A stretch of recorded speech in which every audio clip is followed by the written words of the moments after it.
तब करते जब नॉट डिविजिबल बोलता। सवाल में दोस्तों डिविजिबल बोला है, सवाल में दोस्तों डिविजिबल बोला है। एक बच्चा पूछा कि सर यहाँ पर आपने 600 कैसे लिखा है? बच्चे एक बात बताओ, 200 से 800 तक लेना है, तो 200 और 800 के बीच में कितनी संख्याएं होती हैं? 600 संख्याएं नहीं होती हैं, तो हमें इनके बीच में संख्या लेना है ना, इसलिए 600 संख्या यहाँ पर ली है। उसी तरीके से 400 और 700 के बीच में कितनी संख्याएं आती हैं? कुल मिलाकर 300 संख्याएं आती हैं। तो हमसे कहा एक ऐसी संख्या लो जो 5 से भी कट जाए, 6 से भी कट जाए, 7 से भी कट जाए। अब ये वाला जो सवाल है ना, आपको यहाँ पर सोचना पड़ेगा कि एक ऐसी संख्या जो 5, 6 और 7 से कटे, यानी वो संख्या पक्का क्या होगा? तो इनका एलसीएम होगा। किसका एलसीएम होगा? तो 5, 6 और 7 का। 5, 6 और 7 का एलसीएम कैसे लेंगे? तो 6 का 5 गुना 30, 30 का 7 गुना हो जाएगा 210। यानी मेरे भाई वही संख्या जो है डिविजिबल होगा जो हमारा इन तीनों का मल्टीपल होगा, यानी 210। तो पहली संख्या मेरी होगी 210, दूसरी संख्या मेरा 210 का 2 गुना यानी 420, फिर 210 का 3 गुना यानी देखो 21 का गुना करते जाओ, 21 का 2 गुना 42, 21 का 3 गुना 63, 21 का 4 गुना यानी 840। और सवाल में दोस्तों हमसे क्या बोला है? 400 और 700 के बीच वाली संख्या लेनी है। 400 और 700 के बीच वाली संख्या लेनी है, यानी 400 और 700 के बीच में सिर्फ यही दो संख्या है, यानी इसका आंसर कितना आएगा? Option number A is the correct answer मेरे भाई। ऑप्शन नंबर ए, आओ कभी हवेली पे, इज द करेक्ट आंसर हो जाएगा। ठीक है, आओ कभी हवेली पे सिलेक्शन का जश्न मनाते हैं, चाय नाश्ता पानी करते हैं और तुम्हें खिलाते हैं। तो बोला जो इनसे कट जाए। जब कटने की बात होगी तो हम एलसीएम लेंगे और एलसीएम लेकर हम देखेंगे, और जब कटने की नहीं बात होगी तो जो मेरा नॉट वाला कंसेप्ट है आप उसको अपनाएंगे और उससे आंसर देंगे। ठीक है, ये बात क्लियर है? आपका आंसर आ गया ना? तो चलिए बहुत शानदार। नेक्स्ट क्वेश्चन देखिए, सबसे ज्यादा ट्रेंडिंग में, मतलब जिस तरीके से आपका अभी कच्चा बादाम जो है वो ट्रेंडिंग में है। ठीक है, उसके बाद से जो ये वाला स्टाइल चल रहा है ना पुष्पा का, झुकेगा नहीं साला, तो ये जो है आपका ट्रेंडिंग में है। उसी तरीके से आपके परीक्षा में ये वाला भाई साहब क्वेश्चन ट्रेंडिंग में है। यूं समझ लीजिए, कोई ऐसा पेपर नहीं है जहां पर 72 की डिविजिबिलिटी के ऊपर क्वेश्चन ना आया हो। एसएससी की आत्मा को शांति तभी मिलती है जब वो 72 का डिविजिबिलिटी वाला क्वेश्चन देता है। तो इसमें भाई साहब सही पकड़ बना लेनी है कि कोई भी क्वेश्चन आ गया 72 वाला तो हम करेंगे ही करेंगे। If a 9 digit number is divisible by 72, इतने का मान बताओ। अब मेरे भाई कोई संख्या 72 से कटे, यानी 72 से कटने का मतलब यूं समझ लेना बच्चे कि अगर ये संख्या को 72 से काटने की बात है, यानी 9 से भी काटने की बात है और 8 से भी काटने की बात है। ठीक है, ये संख्या 9 से भी कटनी चाहिए और 8 से भी कटनी चाहिए। और जो संख्या मेरे भाई 9 से कटेगी उसका मतलब क्या है? उसका मतलब ये है कि उसके डिजिटल सम कितना आएगा? 9। हमने कहा ना 9 से वही संख्या कटती है जिनका डिजिट का सम कितना होता है? तो जिनके डिजिट का सम 9 होता है।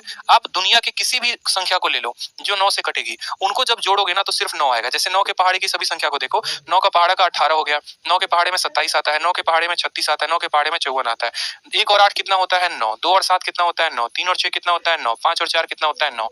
जितनी भी संख्याएं हैं सर, जितनी भी संख्याएं हैं, आप सबको जोड़ेंगे ना तो आपका डिजिट का सम 9 आएगा। इसीलिए जो संख्या 9 से कटेगी उसको जोड़ने पर 9 आना चाहिए। तो हमने कहा जो संख्या 72 से कटेगी वो 9 से भी कटेगी और 8 से भी, यानी 9 का नियम सबसे पहले इसमें लगाते हैं। तो 9 जहां बनेगा खत्म कर दो, 8 और 1 9 खत्म कर दो। ठीक है, उसके बाद बात करते हैं 6 और 3 9 खत्म कर दो। ठीक है, बच गया 7 और 8 15। अब 15 में आप मुझे खुद बताओ कितना जोड़ेंगे कि हाँ भैया 9 से कट जाएगा? बोलोगे सर 8 और 7 15 बचा हुआ है, यानी हमारा बचा है 15 प्लस एक्स प्लस वाई। अब आप मुझे खुद बताइए कि 15 में हम लोग कितना जोड़े कि 9 के पहाड़े में आ जाए? बोलोगे सर 15 में 3 जोड़ लेते हैं, क्या दिक्कत है? 15 में हम लोग 3 जोड़ेंगे तो क्या हो जाएगा? 18, और 18 हमारा 9 से कट जाएगा। यानी हमने ये बात तो मेरे भाई तय कर लिया कि x प्लस वाई की वैल्यू कितनी आएगी?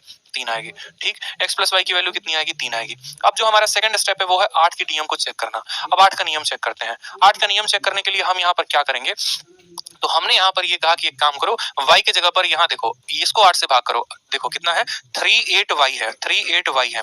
हमने कहा जब इस संख्या को 8 से भाग करेंगे तो 8 का 4 गुना कितना होता है? 32 होता है। यहाँ कितना आएगा? 6 आएगा। और पता है कि 6 के साथ यहाँ पर 4 रखेंगे तो 64 बन जाएगा, जो कि हमारा किससे कट जाएगा? 8 से। देखो भाग करके देखो 8 से। 8 का 6 गुना जो, सॉरी 8 का यहाँ पर देखो तो बोलोगे सर 8 का 4 गुना जो होता है 32 होता है। यहाँ कितना आएगा? 6। और 6 के साथ यहाँ पर जो है 1 रखेंगे तो 61, जो कि नहीं कटता है। 2 रखेंगे 62 नहीं कटेगा, यानी 4 ही रखना पड़ेगा। इस हिसाब से आपकी y की वैल्यू 4 आ रही है और यहाँ पर इनका सम जो है वो 3 है। मतलब थोड़ा तो कॉन्ट्राडिक्शन हो गया ना कहीं पर। अब कॉन्ट्राडिक्शन को कैसे सॉल्व करते हैं वो देखो। जैसे यहाँ पर आप सबसे पहले जब भी ऐसे सवाल आते हैं तो 9 का नियम ना लगाकर पहले 8 का नियम लगाया करो। यही चीजें हम लोग इस क्लास में सीखने वाले हैं। माफ करेंगे, थोड़ा सा बुखार है, तबीयत खराब है, दवा लेकर पढ़ा रहे हैं। 650 mg की पैरासीटामोल ली है, तब यहाँ पर खड़े हैं, थोड़ा सा कोऑपरेट कर लेंगे। तो मैंने कहा 8 से डिविजिबल है, 8 से डिविजिबल है, यानी यहाँ पर क्या करेंगे? तो पहले 8 का नियम देखेंगे, यानी 38y। तो सबसे पहले देखो यहाँ पर 38 हो गया, y हो गया। आपको पता है कि ये संख्या 8 से कटेगी। 8 का 4 गुना 32 होता है, यहाँ 6 आएगा, मतलब y के स्थान पर 4 रखना पड़ेगा। तो y को हमने फिक्स कर दिया। y को हमने कितना फिक्स कर दिया? y को हमने 4 फिक्स कर दिया, और ये हमारा 15 है और ये हमारा x है। अब आप मुझे खुद बताओ 15 और 4 19, 19 में कितना जोड़े कि ये हमारा जो संख्या है वो 9 से कट जाए? बोलोगे सर 19 में 8 जोड़ोगे ना तो 27 आएगा, और 27 हमारा किससे कट जाएगा? 9 से कट जाएगा। यानी y के स्थान पर हमारा 4 होगा और x के स्थान पर हमारा 8 होगा। आप ऐसे समझ लीजिए। ठीक है, आप ऐसे समझ लीजिए कि y के स्थान पर हम कितना रखेंगे, इतना रखेंगे। फिर से दोबारा से रिवाइज करवा देते हैं। y के स्थान पर 4 आ गया, यहाँ पर y के स्थान पर 4 रखो, 6 और 3 9 खत्म, 9 खत्म, ठीक है। फिर उसके बाद यहाँ पर देखोगे तो बोलोगे सर 8 7 15, 15 और 4 15 और 8 23, 23 और 4 27, ठीक है। 27 और 1 28, 28 के साथ हम 8 जोड़ेंगे ना तभी हमारा 9 से आएगा, मतलब x की वैल्यू 8 हो गई, y की वैल्यू 4 हो गई। यहाँ पर रख दीजिए x की वैल्यू 8, तो 8 का 4 गुना कितना होता है दोस्त, 8 का 4 गुना हमारा 32 होता है, y का मान 4 हो गया, 32 और 4 36, 36 का रूट करेंगे तो कितना आएगा, option number B for Bahubali is the correct answer आ जाएगा। क्लियर है मेरे भाई, यहाँ पर बहुत शानदार। तो अगला क्वेश्चन जरा आप लोग बता